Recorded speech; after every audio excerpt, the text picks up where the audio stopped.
Hello दोस्तों, आप सभी का स्वागत करता हूं H2 डिफेंस वाला में। आज हम 25 जीके जीएस एमसीक्यू प्रश्न का प्रैक्टिस करेंगे, जो सारे प्रश्न मोस्ट इम्पॉर्टेंट है। दोस्तों, सीआरपीएफ ट्रेडमैन 2023 का एग्ज़ाम स्टार्ट होने वाला है, ऐसे में प्रैक्टिस करना काफ़ी ज़्यादा ज़रूरी है। तो फर्स्ट क्वेश्चन है, भारत के राष्ट्रीय ध्वज का डिज़ाइन किसने किया है? मोस्ट इम्पॉर्टेंट क्वेश्चन है। अगर आंसर आपको पता है तो कॉमेंट में ज़रूर बताएँ। सही आंसर होगा पिंगली वेंकैया। पिंगली वेंकैया भारत के राष्ट्रीय ध्वज का डिज़ाइन किया था। ऑप्शन बी राइट आंसर होगा दूसरे क्वेश्चन का। और 22 जुलाई 1947 को राष्ट्रीय ध्वज अपनाया गया था, ये भी आपको याद रखना है। अगला क्वेश्चन है, प्राचीन बौद्ध ग्रंथ किस भाषा में लिखे गए हैं? मोस्ट इम्पॉर्टेंट प्रश्न है। सही उत्तर होगा पाली। प्राचीन बौद्ध ग्रंथ पाली भाषा में लिखे गए हैं। ऑप्शन ए राइट आंसर होगा दूसरे क्वेश्चन का। अगला प्रश्न है, राष्ट्रीय पिछड़ा वर्ग आयोग की स्थापना हुई थी? कब हुई थी दोस्तों? इसका सही उत्तर होगा 1993। राष्ट्रीय पिछड़ा वर्ग आयोग का स्थापना 1993 में हुआ, तो ऑप्शन डी राइट आंसर होगा तीसरे प्रश्न का। अगला क्वेश्चन है, बोडो भाषा मुख्य रूप से किस राज्य में बोली जाती है?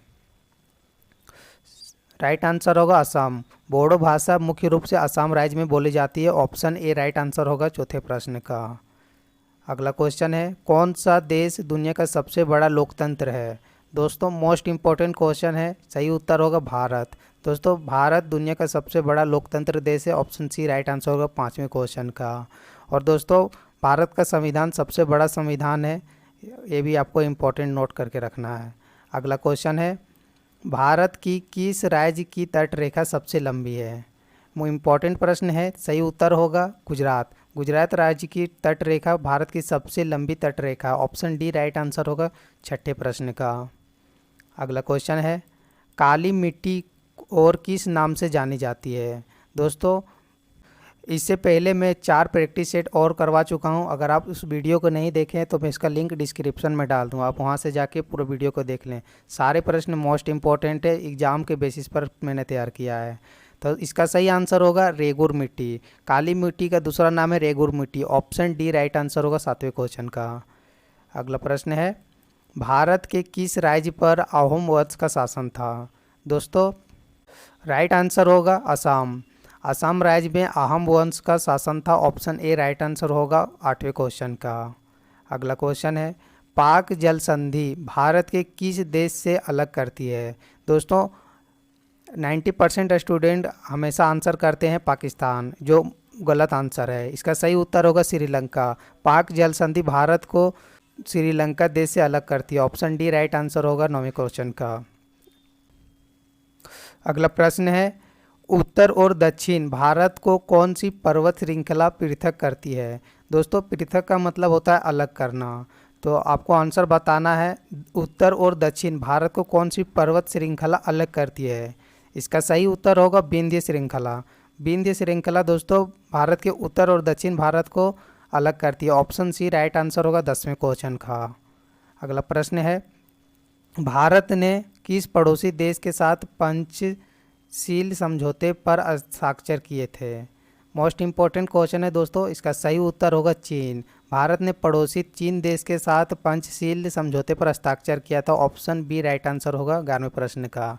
सारे मोस्ट इम्पॉर्टेंट है, तो अगर आप अभी तक हमारे चैनल को सब्सक्राइब नहीं किए तो चैनल को सब्सक्राइब भी जरूर करें। अगला क्वेश्चन है, भीमराव अंबेडकर स्वतंत्र भारत के पहले मंत्री थे? दोस्तों, भीमराव अंबेडकर स्वतंत्र भारत के कौन मंत्री थे? सही उत्तर होगा कानून मंत्री। ऑप्शन सी राइट आंसर होगा। भीमराव अंबेडकर स्वतंत्र भारत के पहले कानून मंत्री थे। दोस्तों, अपना स्कोर भी कमेंट में बताना कि 25 प्रश्नों में से आपका स्कोर क्या रहा है सामान्य ज्ञान में। इसरो का स्थापना कब हुआ था? ये मोस्ट इम्पॉर्टेंट प्रश्न है आज का। सही उत्तर होगा वर्ष 1969 में। दोस्तों, वर्ष 1969 में इसरो का स्थापना हुआ था। ऑप्शन बी राइट आंसर होगा 13वें क्वेश्चन का। अगला प्रश्न है, भारत के किस राज्य में सर्वाधिक वर्षा होती है? इंपॉर्टेंट क्वेश्चन है। भारत की किस राज्य में सबसे ज़्यादा सर्वाधिक वर्षा होती है? राइट आंसर होगा मेघालय। मेघालय में सबसे ज़्यादा वर्षा होती है। ऑप्शन ए राइट आंसर होगा। इस प्रकार के प्रश्न भी आपके एग्जाम में काफ़ी ज़्यादा बन रहे हैं आज के टाइम में। तो अगला क्वेश्चन है, हिस्ट्री का प्रश्न है, मोस्ट इम्पॉर्टेंट है। किसने गरिल्ला युद्ध के तरीकों की शुरुआत की थी? या शिवाजी ने इस तरीकों को शुरुआत किया था? ऑप्शन सी राइट आंसर होगा 15वें क्वेश्चन का।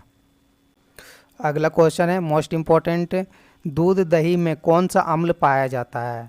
मोस्ट इम्पॉर्टेंट क्वेश्चन है दोस्तों, आंसर आपको बताना है। इसका सही उत्तर होगा लैक्टिक अम्ल। दूध दही में लैक्टिक अम्ल पाया जाता है, ऑप्शन ए राइट आंसर होगा। अगला प्रश्न है गेटवे ऑफ इंडिया किसके द्वारा बनाया गया था? दोस्तों गेटवे ऑफ इंडिया जॉर्ज बिटेट के द्वारा बनाया गया था, ऑप्शन बी राइट आंसर होगा 17वें प्रश्न का। अगला क्वेश्चन है भारत और पाकिस्तान के बीच सीमा रेखा को क्या कहा जाता है? दोस्तों भारत और पाकिस्तान के बीच की सीमा रेखा को क्या कहते हैं? सही उत्तर होगा रेड क्लिफ रेखा, ऑप्शन सी राइट आंसर होगा 18वें प्रश्न का। दोस्तों प्रमुख देशों के बीच जितने भी सीमा रेखा हैं, मैं सारे प्रश्न को मैं एक वीडियो में करवा चुका हूं। अगर आप नहीं देखे हैं तो उसका लिंक मैं भी डिस्क्रिप्शन में डाल दिया, आप वहाँ से जाके देख लें। सारे प्रश्न मोस्ट इम्पॉर्टेंट है। अगला क्वेश्चन है नाथुला दर्रा किस राज्य में स्थित है? सही उत्तर होगा सिक्किम। नाथुला दर्रा सिक्किम में स्थित है, ऑप्शन ए राइट आंसर होगा 19वें प्रश्न का। अगला क्वेश्चन है 20वां प्रश्न, जनसंख्या की दृष्टि से भारत का सबसे बड़ा राज्य कौन सा है? दोस्तों जनगणना से संबंधित आपको एग्जाम में एक प्रश्न पूछे जाते हैं, तो आप उस टॉपिक को भी कवर करके जरूर जाएं। सही उत्तर होगा उत्तर प्रदेश। जनसंख्या की दृष्टि से सबसे बड़ा राज्य है Uttar Pradesh, option D right answer होगा 20वें क्वेश्चन का। अगला प्रश्न है गौतम बुद्ध का जन्म कहाँ हुआ था? 563 ईसा पूर्व में गौतम बुद्ध का जन्म लुम्बिक नामक स्थान में हुआ था दोस्तों। यह कहाँ पड़ता है? अभी वर्तमान में नेपाल देश में है लुम्बिक नामक स्थान। अगला प्रश्न है खाजुराहो मंदिर कौन से राज्य में स्थित है? इंपॉर्टेंट प्रश्न है। सही उत्तर होगा मध्य प्रदेश में। 950 से 1050 के बीच में चंदेल शासकों के द्वारा खाजुराहो मंदिरों बनाया गया था, ऑप्शन बी राइट आंसर होगा 22वें प्रश्न का। अगला प्रश्न है भारत में सबसे लंबा समुद्र तट सी बीच कहाँ है? मोस्ट इम्पॉर्टेंट प्रश्न है। सही उत्तर होगा मरीना तट। मरीना तट दोस्तों तमिलनाडु के राजधानी चेन्नई में स्थित है, जो भारत का सबसे लंबा समुद्र तट सी बीच है। इम्पॉर्टेंट प्रश्न है, आपको याद रखना है। अगला क्वेश्चन है महानदी के तट पर कौन सा शहर स्थित है? मोस्ट इम्पॉर्टेंट प्रश्न है। सही उत्तर होगा कटक। महानदी के तट पर कटक शहर स्थित है, ऑप्शन बी राइट आंसर होगा 24वें प्रश्न का। अगला प्रश्न है मोस्ट इम्पॉर्टेंट है, साइंस केमिस्ट्री से प्रश्न दोस्तों, तांबे का परमाणु क्रमांक क्या है?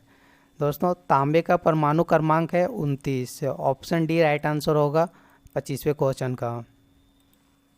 वीडियो के लास्ट तक बने रहने के लिए दोस्तों धन्यवाद। आशा करता हूँ सारे टॉपिक अच्छे तरीके से समझ में आया होगा। अगर किसी भी प्रकार का डाउट है तो कमेंट में ज़रूर बताएं। मिलते हैं नेक्स्ट वीडियो में। Thank you, bye bye, take care.